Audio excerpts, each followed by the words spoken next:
After the Marlboro Hills, let's continue our Batanes adventure. This time, we went to another church. It is known as the Tucon Church or the Mount Carmel Chapel. This chapel is unique as it is the only chapel who adopted the design of the traditional Ivatan house. Nabuo ito or na-construct ito noong 2008. Initiative to ng mga locals para yung mga locals is hindi na bumaba ng Basco para magsimba, no? So medyo outskirt kasi siya ng town, no? And lagi siyang under renovation kasi lagi siyang nasisira ng dahil sa bagyo since na top of the hill siya nakatayo, no? So yung parish priest na lang ng Basco ay umakyat dito para mag-conduct ng mass every Sunday in the afternoon or evening. Yan. So inspired by the old limestone houses ng mga Ivatans, ganyan din ang kanyang structure pero modern siya. Modernity na yun. Okay?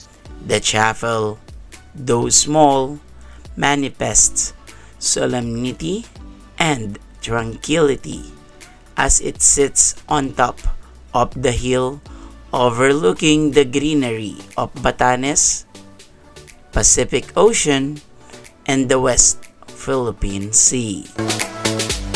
The chapel was under renovation and was not fully restored as it was destroyed due to a typhoon back in 2016.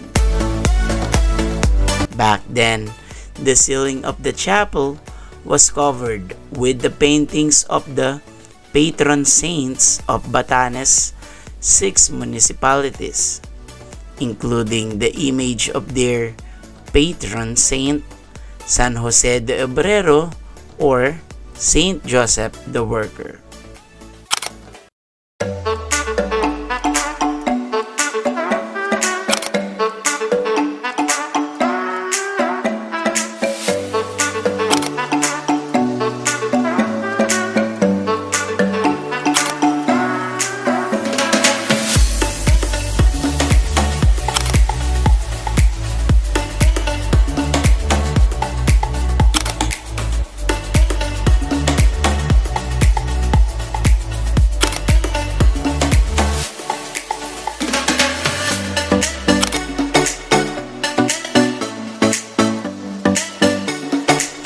We still have few places to go before we end our Batanes adventure, and one of it is this rocky side of the waters. So nandito naman tayo ngayon sa Boulder Beach. Ayan.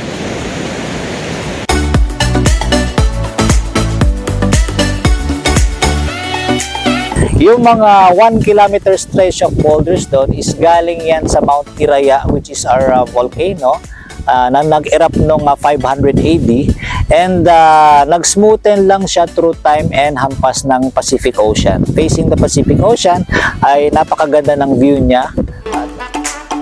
As relaxing it may seem, but swimming is not allowed due to the rough terrain in the area. Also, it is forbidden to take home any rocks from the beach as it is a protected landscape.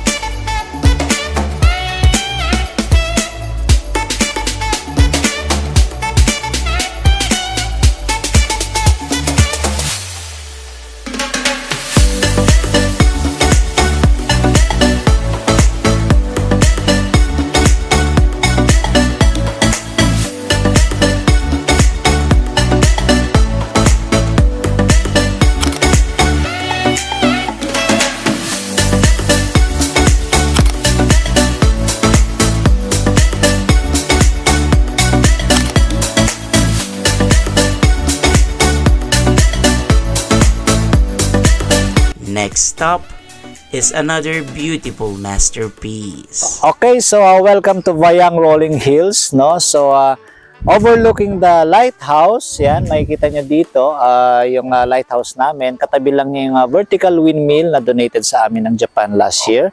So itong Vayang Rolling Hills is government property. Meron silang recipient ng mga locals na pwede nilang pagtiniman yung isang portion of land at pwede lang pagpastulan ng mga baka. Kaya marami kayong makikitang baka dito, no? So napakaganda niya, lalo na yung road, no? Kasi makikita mo na para siyang hawig sa Great Wall of China. Ayan. So welcome to Bayang Rolling Hills. For me, it's one of the most beautiful sights in Batanes. A pure bliss covered in green grass and trees. A perfect spot to stop, unwind, and relax. Here, you will also enjoy the majestic view of Mount Iraya, Sabtang Island, Batan Island, and Itbayat Island on a clear sky.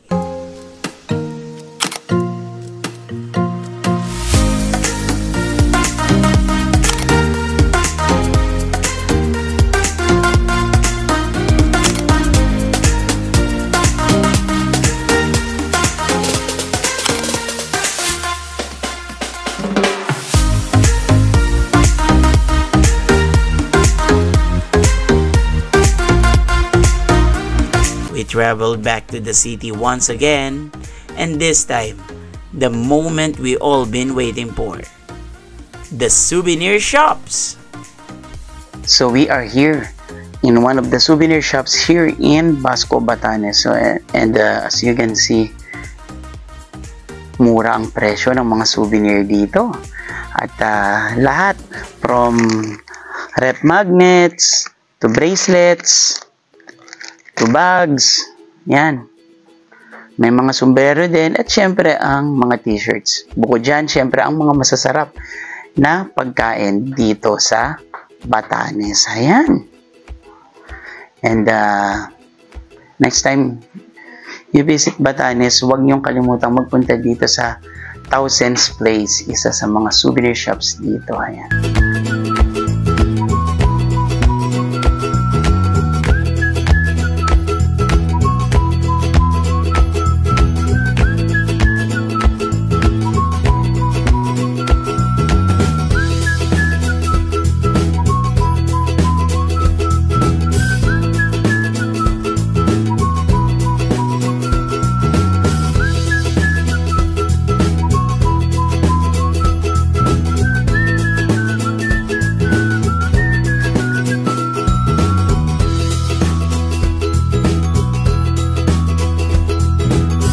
Then we went to the shop next door to explore more. So we are here in one of the stores here in Basco, Batanes. Ayan. So ate, ano na to, no? Parang supermarket na dito yun, ah. Sana. Ika, ang hirap ng change. Ala. Yan si ate. Pahihirapan ko yung sarili ko. Bayaan mo na yung purpose. Thank you. Yayaman na ako.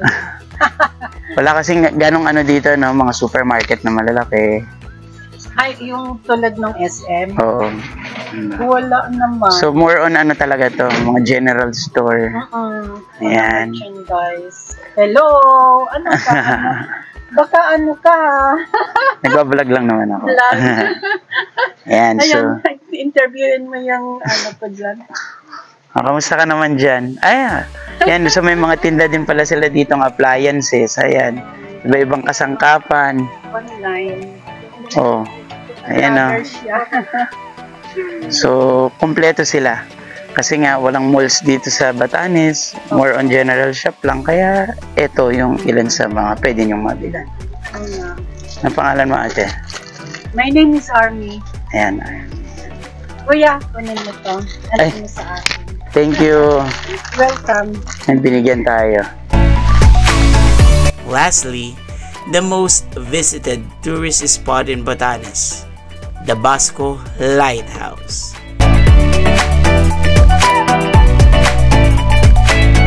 Before heading inside, we need to register first at the entrance area.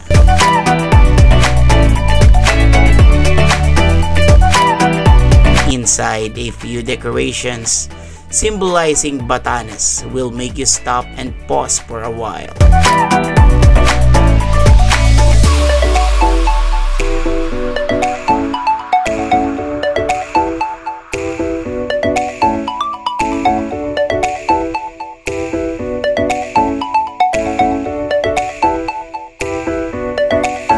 Then, we went up to the lighthouse to see the view from the top.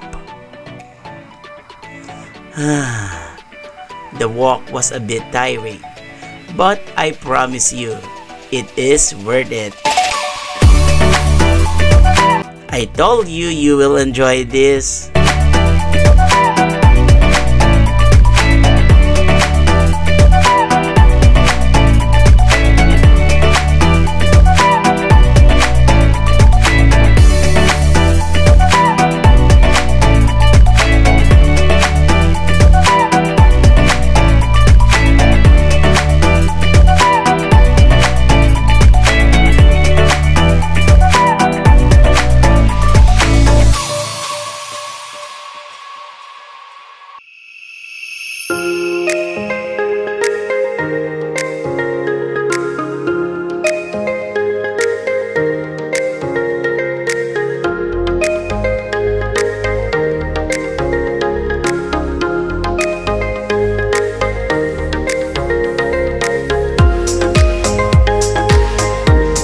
Grabe, Batanes is truly worth a visit. Ayan.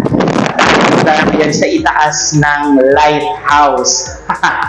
52 steps going up, but it's all worth it. The view is really good.